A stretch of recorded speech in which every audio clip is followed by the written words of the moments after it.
ദൈവതിരുനാമത്തിന് മഹത്വം ഉണ്ടാകട്ടെ. ദൈവം നമ്മുടെ കൈക്ക് പിടിച്ചുകൊണ്ട് തൻ്റെ കൂടെ നമ്മളെ നടത്തുന്ന ചില സന്ദർഭങ്ങളുണ്ട്. വേദപുസ്തകത്തിലെ 3 ഭാഗങ്ങൾ ഞാൻ നിങ്ങളുടെ മുമ്പിലേക്ക് കൊണ്ടുവരികയാണ്. ഒന്ന്, ലോത്തിനെയും തൻ്റെ കുടുംബത്തെയും കൈക്ക് പിടിച്ചുകൊണ്ട് ആ പട്ടണത്തിൽ നിന്ന് പുറത്തു കൊണ്ടുവന്നു. ദൈവം കൈക്ക് പിടിച്ചുകൊണ്ട് പുറത്തു കൊണ്ടുവന്നത് ന്യായവിധിയിൽ നിന്ന്, മരണത്തിൽ നിന്ന് രക്ഷിക്കാനായിട്ടാണ്. ദാവീദ് ഇങ്ങനെ പറഞ്ഞു, നീ എൻ്റെ വലങ്കൈക്ക് പിടിച്ചിരിക്കുന്നു, പിന്നത്തേതിൽ എന്നെ മഹത്വത്തിലേക്ക് കൈക്കൊള്ളും എന്നുള്ളതാണ്. അപ്പം ദൈവം കൈക്ക് പിടിക്കുന്നത് തൻ്റെ മഹത്വത്തിലേക്ക് നടത്തുവാനായിട്ടാണ്. കോരശ് എന്ന് പറയുന്ന ഒരു ജാതീയ രാജാവിൻ്റെ വലങ്കൈക്ക് ദൈവം പിടിച്ചിരിക്കുന്നു എന്നുള്ളത് പ്രവാചകനായ യെശയ്യാവിൻ്റെ പുസ്തകത്തിൽ നമ്മൾ കാണുന്നുണ്ട്. ദൈവം തൻ്റെ ജനത്തിനു വേണ്ടി, അല്ലെങ്കിൽ ദൈവം നമുക്ക് വേണ്ടി ചിലരുടെ കൈകളിൽ പിടിച്ച് നമ്മളെ സഹായിപ്പാനായിട്ടുള്ള വഴികൾ തുറക്കും എന്നുള്ളതാണ് അതിൻ്റെ അർത്ഥം. അപ്പം നമ്മൾ ഈ ഒരു കാര്യത്തെ മനസ്സിലാക്കുക, തിരിച്ചറിയുക. എന്തിനാണ് ദൈവം കൈക്ക് പിടിക്കുന്നത്? ദൈവം കൈക്ക് പിടിക്കുന്നു എന്നൊക്കെ പറയുമ്പം നമ്മൾ ആക്ഷരികമായി ദൈവം കൈക്ക് പിടിച്ചു എന്ന് നമ്മൾ ചിന്തിക്കരുത്. നമ്മൾ ചിന്തിക്കുന്നത് പോലെ ആക്ഷരികമായി ഒരു പിതാവ് തൻ്റെ കുഞ്ഞിൻ്റെ കൈക്ക് പിടിച്ച് നടത്തുന്നത് പോലെ ദൈവം നമ്മളെ ആത്മീക അർത്ഥത്തിലാണ് നടത്തുന്നത്. പല സമയങ്ങളിലും നമ്മളിത് തിരിച്ചറിയുന്നില്ല എന്നുള്ളതാണ്. ഞാൻ ആദ്യം പറഞ്ഞ 3 ഭാഗങ്ങളിലേക്ക് നമുക്ക് പോകാം. അതിൻ്റെ അകത്തുനിന്ന് ചില ആത്മീക ചിന്തകൾ കർത്താവ് നൽകി തരട്ടെ. ഒന്നാമത്, ദൈവം കൈക്ക് പിടിച്ച് പുറത്താക്കിയത് ലോത്തിൻ്റെ കുടുംബത്തെയാണ്. അത് രേഖപ്പെടുത്തിയിരിക്കുന്നത് ഉൽപ്പത്തി പുസ്തകം 19-ാം അധ്യായത്തിൻ്റെ 16-ാമത്തെ വാക്യത്തിലാണ്. ആ വാക്യം നമ്മൾ ശ്രദ്ധിച്ച് മനസ്സിലാക്കണം. ഒരുപാട് ആത്മീക ചിന്തകൾ ആ ഭാഗത്തു നിന്ന് ദൈവത്തിൻ്റെ ആത്മാവ് നമുക്ക് നൽകിത്തരും.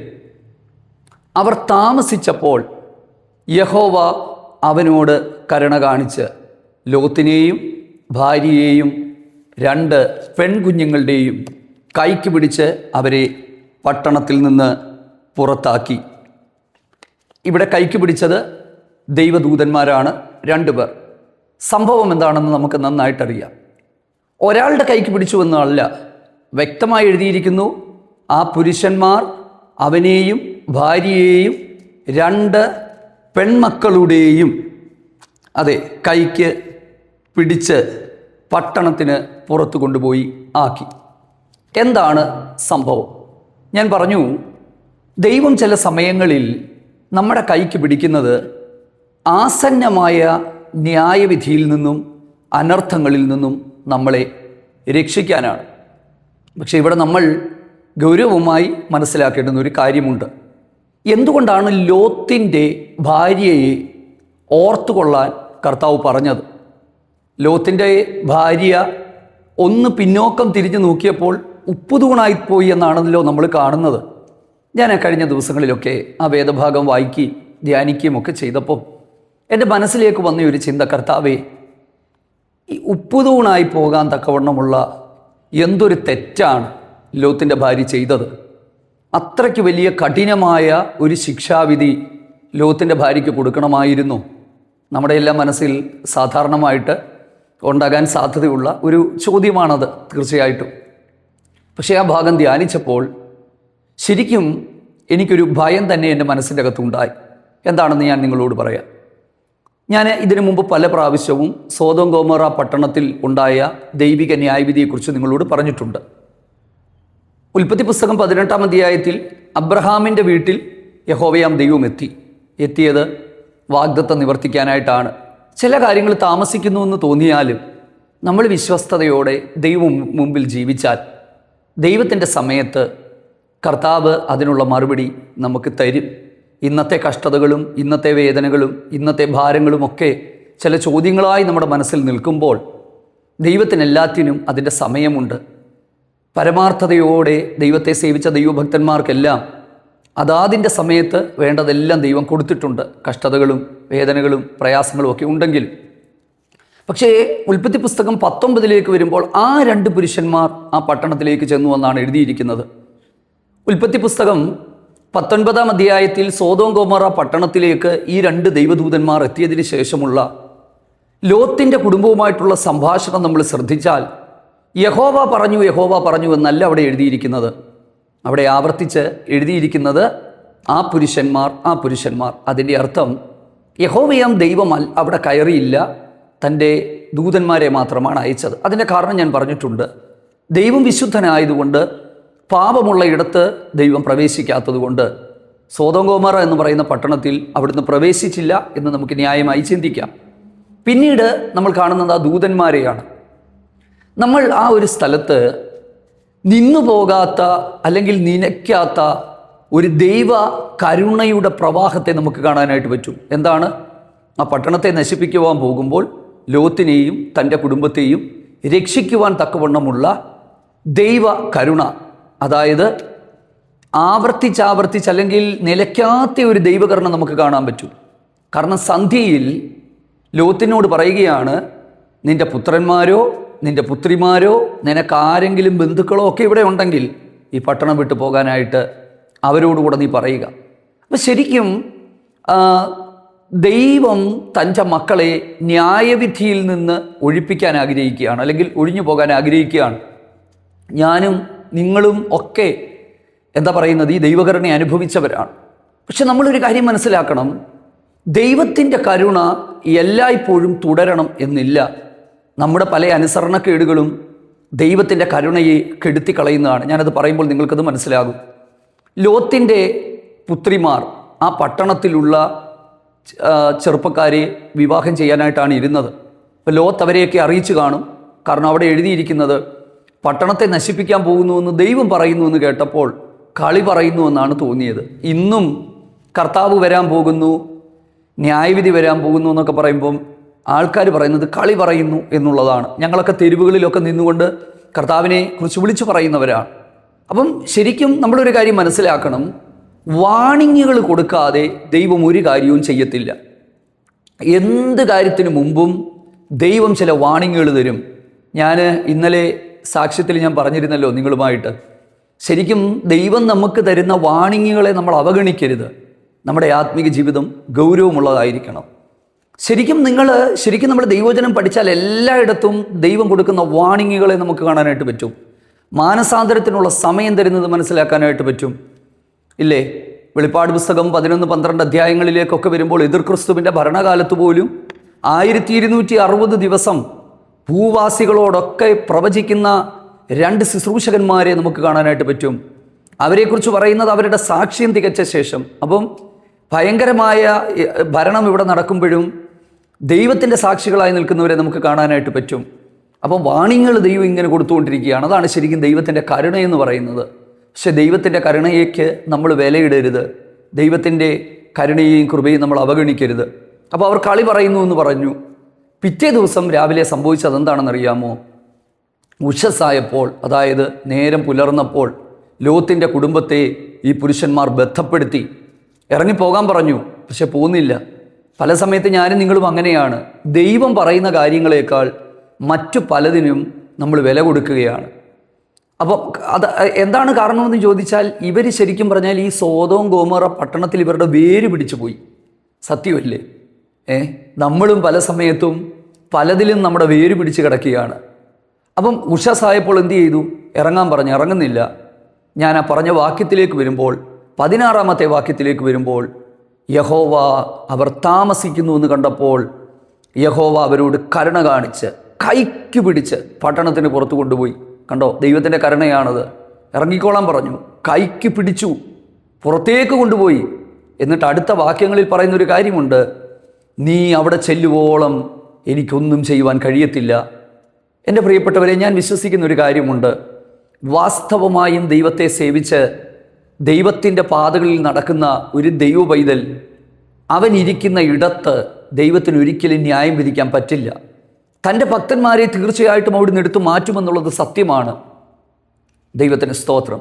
ഈ സോദോം ഗോമോറ പട്ടണവുമായിട്ട് ബന്ധപ്പെട്ട് നമുക്ക് ദൈവത്തിൻ്റെ 3 ഗുണലക്ഷണങ്ങളെ കാണാനായിട്ട് പറ്റും.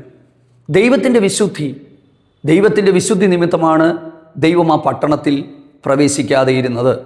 ദൈവത്തിൻ്റെ കരുണ കൊണ്ടാണ് ദൈവം ലോത്തിനെയും കുടുംബത്തെയും അവിടുന്ന് പുറത്താക്കിയത്.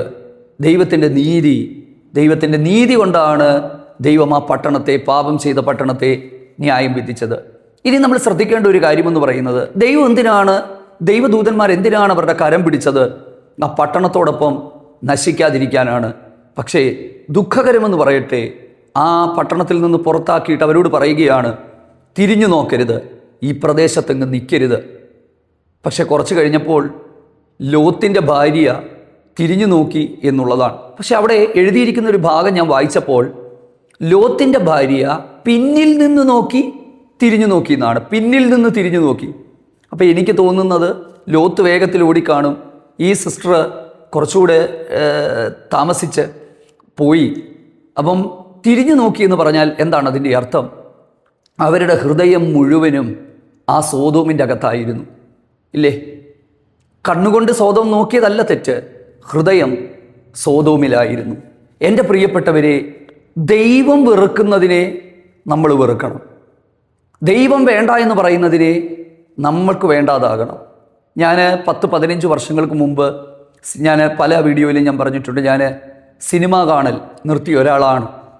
അപ്പം ഇന്നത്തെ കാലത്ത് ഒരുപാട് കുട്ടികൾ, സിനിമ എന്ന് പറയുമ്പം നല്ലതിൻ്റെ കാര്യമല്ല ഞാൻ പറഞ്ഞത്, ഈ അനാവശ്യമായിട്ടുള്ള പല ഷോകളും, പല നമ്മുടെ ദൈവകൃപ നഷ്ടപ്പെടുത്തുന്ന പല കാര്യങ്ങളും. ചിലർ ചോദിക്കും ഇതിന് എന്താണ് കുഴപ്പം? ഞാൻ അവരോട് പറയുന്ന ഒരു കാര്യമുണ്ട്, ദൈവം നിന്നോടുകൂടെ ഇരുന്ന്, കർത്താവ് നിന്നോടുകൂടെ ഇരുന്ന് കാണാൻ പറ്റുന്നില്ല, നീ കണ്ടോ? എൻ്റെയും നിങ്ങളുടെയും മൊബൈൽ ഫോണിൽ കർത്താവ് നമ്മളുടെ കൂടെ ഇരുന്ന ഒരു കാര്യത്തിൽ ആനന്ദം കണ്ടെത്തുമെങ്കിൽ കണ്ടുകൊള്ളുക. ദൈവത്തിന് ഇഷ്ടമല്ലാത്തതിനെ ദൈവവൈതലിനും ഇഷ്ടപ്പെടാനായിട്ട് പാടില്ല എന്നുള്ളതാണ്. നോക്കിക്കേ, സോദോം ഗോമോറ എന്ന് പറയുന്ന പട്ടണം പാപം ആകാശത്തോളം എത്തിയ ഹോമോസെക്ഷ്വാലിറ്റിയുടെ എന്താ പറയുന്നത്, ഹോമോസെക്ഷ്വാലിറ്റി എന്ന് പറയുന്ന ആ ഒരു പാപം നിറഞ്ഞു നിന്നിരുന്ന ആ ഒരു സ്ഥലത്തെ എന്തുകൊണ്ടോ ലോത്തിൻ്റെ ഭാര്യ ഇഷ്ടപ്പെട്ടു പോയിരുന്നു. കാരണം അവളുടെ സമ്പത്തും അവളുടെ വീടും അവളുടെ മരുമക്കളും എല്ലാം ആ പട്ടണത്തിൽ കിടക്കുകയാണ്. കലപ്പയ്ക്ക് കൈവച്ച ശേഷം തിരിഞ്ഞു നോക്കുന്നവൻ ദൈവരാജ്യത്തിന് കൊള്ളാവുന്നവനല്ല. ഞാനും നിങ്ങളും ഒരു പാപ സ്വഭാവത്തെ വിട്ടെങ്കിൽ, ലോകത്തെ വിട്ടെങ്കിൽ, പലതും വിട്ട് നമ്മൾ ഇറങ്ങി പുറപ്പെട്ടെങ്കിൽ ഒരിക്കലും വിട്ടുകളഞ്ഞത് നല്ലതാണെന്ന് നമ്മൾ ചിന്തിക്കാനായിട്ട് പാടില്ല. പാപത്തിൽ രസിക്കാനായിട്ട് പാടില്ല. പാപം കാണുമ്പോൾ കണ്ണടച്ചുകൊണ്ട് നാം മാറി നടക്കുകയാണ് ചെയ്യേണ്ടുന്നത്. നമ്മുടെ കൈക്ക് ദൈവം പിടിക്കുന്നത് എന്തിനാ? നിത്യജീവനിലേക്ക് നമ്മളെ എത്തിക്കാനായിട്ടാണ്, നിത്യനാശത്തിൽ നിന്ന് നമ്മളെ ഒഴിച്ചുവിടാനായിട്ടാണ്. എൻ്റെ പ്രിയപ്പെട്ടവരെ, ഞാൻ ആ ഭാഗം ധ്യാനിച്ചപ്പോൾ എനിക്കൊരു കാര്യം മനസ്സിലായി. ലോത്തിൻ്റെ ഭാര്യയോട് കരുണ കാണിച്ചു, ബന്ധപ്പെടുത്തി, പുറത്തിറക്കി. പക്ഷേ ഏറ്റവും ഒടുവിൽ ദൈവം ചിന്തിച്ചു കാണും, ഇവള് എന്താ പറയുന്നത്, ഇവളും സോതോമിൽ വന്ന ന്യായവിധിക്ക് അർഹയാണ് എന്നുള്ളതാണ്. അതാണല്ലോ ഉപ്പുതൂണായി മാറിയത്. അതായത് സോതോം പട്ടണത്തോട് ദൈവം ചെയ്ത ന്യായവിധിക്ക് ഇവളും അർഹയാണ്. അതായത് ഇത്രയും ദൈവം കരുണ കാണിച്ചിട്ടും ആ കരുണയെ തിരിച്ചറിയാൻ കഴിയാതെ, ദൈവത്തിൻ്റെ വാക്കിനെ വിലമതിക്കാതെ തിരിഞ്ഞു നടന്നവൾ. എൻ്റെ പ്രിയപ്പെട്ടവരെ, ഞാനും നിങ്ങളും ദൈവത്തിൻ്റെ വാക്കിനെ വിലമതിക്കാതിരിക്കരുത്. ദൈവം പറയുന്ന കാര്യങ്ങളെ, ദൈവത്തിൻ്റെ വചനത്തെ ഗൗരവമായിട്ടെടുത്തുകൊണ്ട് മുന്നോട്ട് പോകണമെന്നാണ് ദൈവം നമ്മിൽ നിന്ന് ആഗ്രഹിക്കുന്നത്. ഈ അന്ത്യകാലവുമായി ബന്ധപ്പെട്ട് മനുഷ്യപുത്രൻ്റെ വരവെങ്കിൽ ലോത്തിൻ്റെ ഭാര്യയെ ഓർത്തുകൊള്ളണമെന്നാണ് പറയുന്നത്.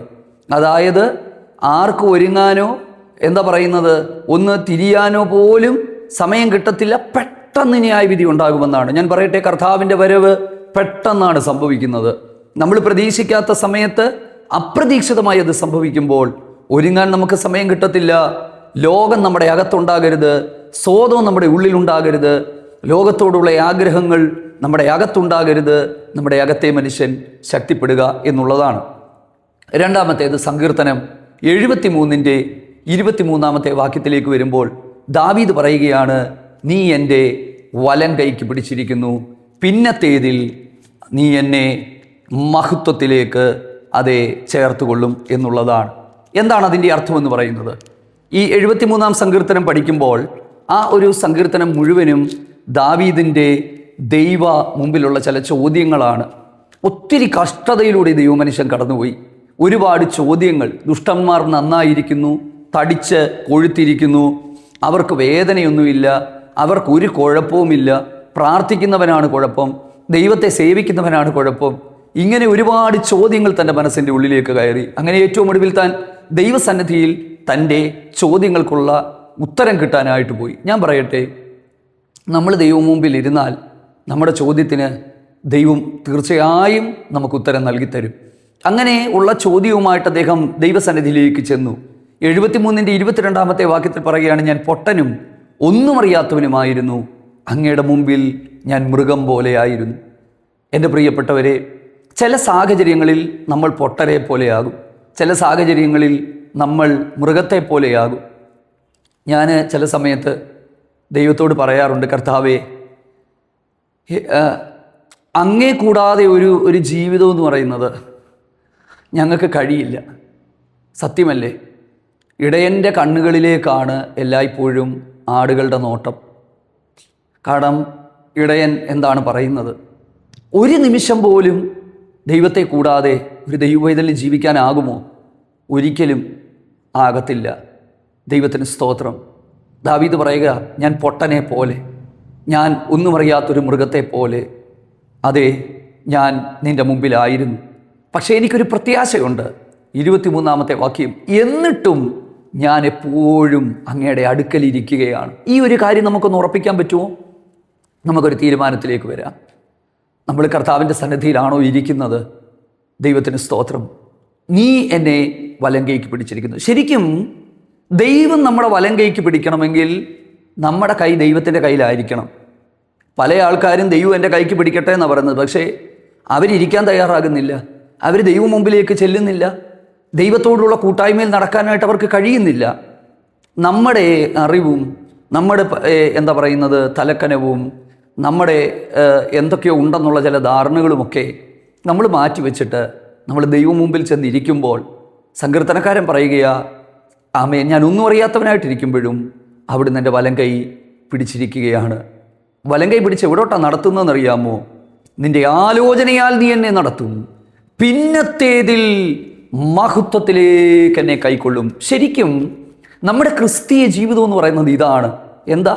ഒന്നും അറിയാത്ത പോഷന്മാരെ പോലെ, പൊട്ടന്മാരെ പോലെ സമ്പൂർണ്ണമായി ദൈവത്തിൽ ആശ്രയിക്കാൻ നമ്മൾ തയ്യാറായാൽ ദൈവത്തിൻ്റെ ആലോചന നമുക്ക് കിട്ടും. പല സമയത്തും നമ്മുടെ ആലോചനകളാണ് ദൈവാലോചനയ്ക്ക് തടസ്സമായിട്ട് നിൽക്കുന്നത്. അബ്രഹാമിന് പോലും തലമുറകൾ ഉണ്ടാകാതെ ഇരുന്നപ്പോൾ മിസ്രൈമ്യ ദാസിയെ എടുക്കണമെന്നുള്ള ഒരു ആലോചനകൾ വന്നപ്പോൾ ആ ആലോചനയ്ക്കനുസരിച്ച് മുന്നോട്ട് പോയി. എന്താ സംഭവിച്ചത്? ഇത് ഏറ്റവും ഒടുവിൽ വേദനയായി മാറി. അപ്പോൾ പല സമയത്തും നമ്മൾ സ്വയമായി എടുത്തു ചാടുന്ന ചില തീരുമാനങ്ങൾക്ക് നമ്മൾ വില കൊടുക്കേണ്ടി വരുമ്പോൾ ഇവിടെ ഈ ദൈവമനുഷ്യനായ ദാവീദ് പറയുകയാണ്, ഞാൻ നിൻ്റെ അടുക്കലിരിക്കുന്നു. അടുക്കലിരിക്കുന്നവൻ ആലോചനയുണ്ട്. Praise the Lord. അടുക്കലിരിക്കുന്നവൻ ആലോചനയുണ്ട്. ദൈവത്തിൻ്റെ പാദപീഠത്തിലിരുന്നാൽ അവിടുന്ന് സംസാരിക്കും. അവിടെ കൊണ്ട് തീരുന്നില്ല, ദൈവം മഹത്വത്തിലേക്ക് നമ്മളെ നടത്തും. നമ്മുടെ ഈ ഐഹിക കാലത്ത് ദൈവശബ്ദം കേട്ട് ദൈവത്തോടുള്ള കൂട്ടായ്മയിലൊക്കെ നമ്മൾ നടന്ന്, പ്രിയപ്പെട്ടവരെ, നാം ആ മഹത്വത്തിലേക്ക് പ്രവേശിക്കുന്ന ഒരു ദിവസമുണ്ട്. മനസ്സിലായല്ലോ? അതാണ് കൈക്ക് പിടിക്കുന്ന, ദൈവം കൈക്ക് പിടിക്കുന്ന സമയങ്ങൾ. മൂന്നാമത്തേത്, നമുക്ക് വേണ്ടി മറ്റുള്ളവരുടെ കൈക്ക് ദൈവം പിടിക്കുന്ന ചില സമയങ്ങളുണ്ട്. അതെന്താ? എവിടെയാണെന്നറിയാമോ എഴുതിയിരിക്കുന്നത്? യെശയ്യാവ് 45:1. ഞാൻ കോരശിൻ്റെ വലം കൈക്ക് പിടിച്ചിരിക്കുന്നു. എന്തിനാണ്? രാജാക്കന്മാരുടെ അരക്കച്ചകൾ അഴിക്കാൻ, താമ്രത്തിൻ്റെ വാതിലുകൾ തുറക്കാൻ, വാതിലുകൾ അടയാതിരിക്കാൻ ഞാൻ നിൻ്റെ കൈക്ക് പിടിച്ചിരിക്കുന്നു. സത്യത്തിൽ ആരാണ് ഈ കോരശ്? കോരശിൻ്റെ ഇടയനെന്നൊക്കെ എഴുതിയിട്ടുണ്ടെങ്കിലും ഈ കോരശ് എന്ന് പറയുന്നത് ഒരു പേർഷ്യൻ ജെൻറ്റൈൽ കിങ് ആയിരുന്നു. മനസ്സിലായോ? ജാതീയനായ ഒരു രാജാവായിരുന്നു. അദ്ദേഹം യഹോവയാൻ ദൈവത്തെ അറിഞ്ഞ ആളൊന്നുമല്ല. കാരണം ഇസ്രായേലിൻ്റെ ചരിത്രം പഠിക്കുമ്പോൾ 70 വർഷത്തെ പ്രവാസത്തിന് ശേഷം 538 അതെ, എഡിക്റ്റ് ഓഫ് സൈറസ് എന്ന് പറയുന്ന കോരശിൻ്റെ വിളംബരം, ആ വിളംബരമാണ് ഇസ്രായേലിനെ സ്വന്തം നാട്ടിലേക്ക് തിരിച്ചയച്ചത്. ഞാൻ ആ ഭാഗമെല്ലാം ഒന്ന് വിശദീകരിക്കുന്നില്ല, സമയം മുമ്പോട്ട് പോകുന്നത് കൊണ്ടാണ്.